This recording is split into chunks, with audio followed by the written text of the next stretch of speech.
Hello everyone, my name is Christina Liu. I'm an executive coach and a life coach.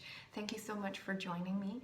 I am presenting to you a series of Facebook Live sessions partnering with Coach Match Me to deliver to you some topics and tools that I use with my coaching clients that I hope that you will find useful as well. In this first session, I will introduce to you a bit about what is coaching, why one might want to engage a coach, and what you can expect to get from a coaching relationship. So these are questions that a lot of people ask me before they engage me as a coach. So first of all, what is coaching? To me, I see coaching as something that helps you to expand, to transform. And you would do that through both the coaching relationship as well as the coaching process. And so in a coaching relationship, the coach views the client as someone who is naturally creative, resourceful, and whole. What that means is the coach believes that the client is wise and is capable and knows what's best for him or herself and is capable to solve their own problems. And the coach is just here to guide, to facilitate, to ask questions that perhaps no one else asks, and here to listen in a way that no one else listens. And also is here to articulate that perhaps things that you don't see in yourself. As well as the coach is here to help you to forward the actions that you say you're going to do, to hold you accountable, and also to help you to deepen your learning, both in the session as well as outside. And then in addition, the coach also manages themselves so that their own values and beliefs and their past experiences, their own stuff doesn't get in the way of the client doing their work and achieving their goals. So the coach, as you might guess through this description, is a bit different from someone you might consider an advisor or a mentor or a teacher. The coach is really not here to tell you what's best for you because we believe you know what's best for yourself. We're just here to extract all that wisdom and the power and the strength that's already in you. So that's a very special relationship, this coaching relationship. And then, so just one thing is that everything that I'm talking about here is coming from the coactive coaching approach, which is the training that I got through the Coaches Training Institute, CTI. So if you engage in a different type of coach for a different purpose, for example, or if you engage in a coach that got trained in a different school, so you might hear some different philosophies, maybe some different terminology. But I believe overall, all coaches, especially those who are certified by the ICF or the International Coaching Federation, will have very similar philosophies. And then just one more point about coactive coaches. Another important cornerstone that we stand on is that we focus on the whole person. So what that means is we're not just focusing on your career or your professional life or your personal life. We're focusing on all of your life, as well as we focus on all parts of you. So we talk about all of us are made of different parts, which is our mind, our body, our heart, and our spirit. So coactive coaches, we focus on all these different parts in the hopes that we help you to align these different parts so that you can live the best possible life that you want to live, so that you are truly authentic to yourself, so that you know exactly what's best for you, and then we help you to go and achieve those things that you really want to achieve, and so that you can live this joyful, this meaningful and fulfilling life. All right, so that's a bit about what coaching is. And then if you ask, why would someone want to engage in a coach? So since we talked about coaching being about expansion and transformation, so essentially anyone who wants to expand themselves or grow themselves or want to transform in some way could use the help of a coach.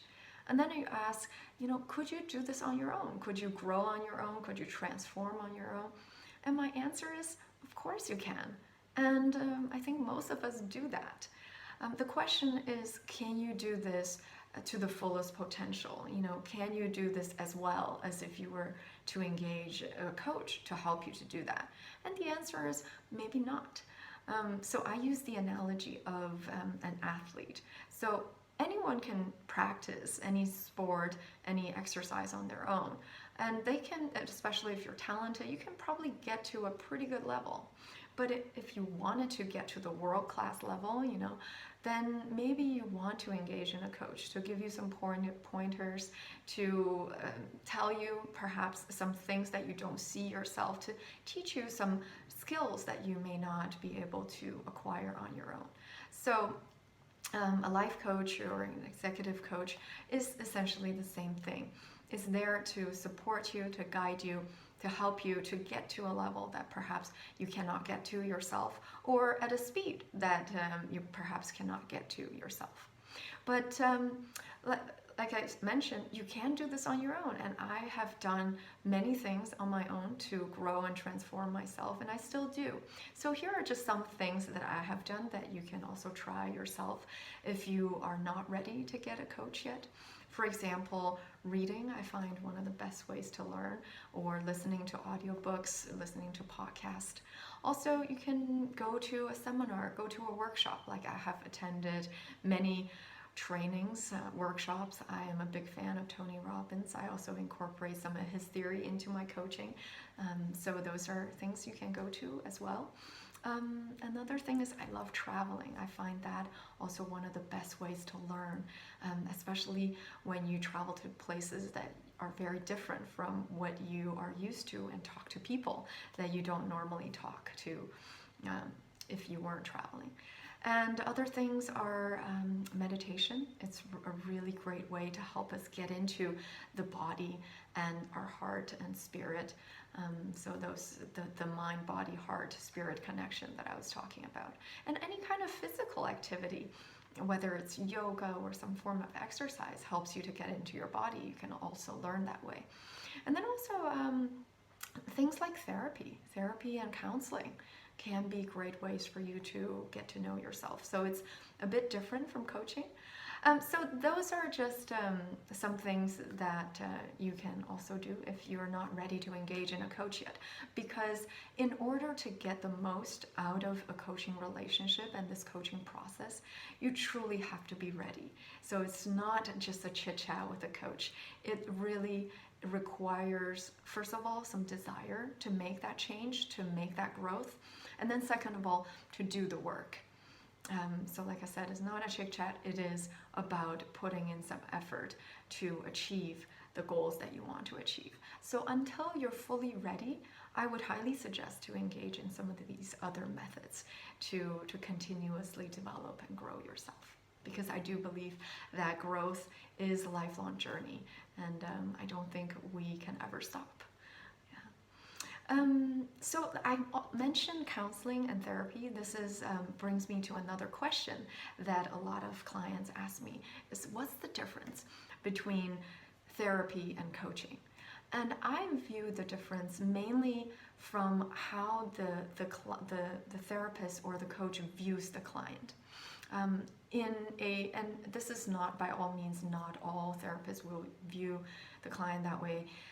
This is just a bit of a generalization of where traditional therapy came from, which is the client or the patient is viewed as perhaps someone who has some pathology or some problems that they need to get over, or things that they need to fix. So if we use an analogy of a circle, perhaps there are some holes in the circle that we need to patch up, that we need to fix before the circle is whole.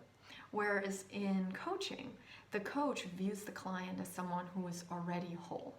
Like I mentioned, is naturally creative, resourceful, and whole. So there are really no areas in the circle that needs to be patched up.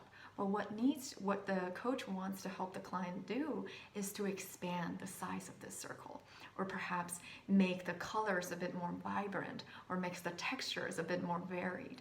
So the come from place is slightly different between therapy and coaching. And then some other differences may be that in therapy, it's a bit more backward looking.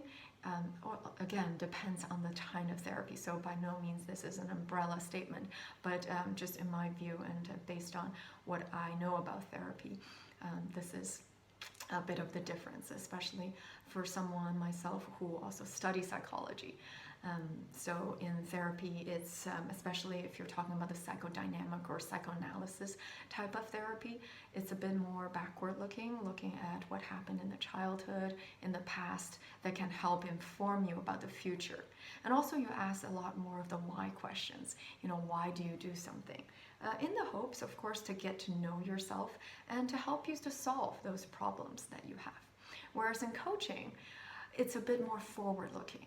Actually, the majority of the time you're looking forward, you're envisioning a future. What is it that you want? So you ask a lot of the what questions. So what is it that you want? And the how questions. And how are you going to get there?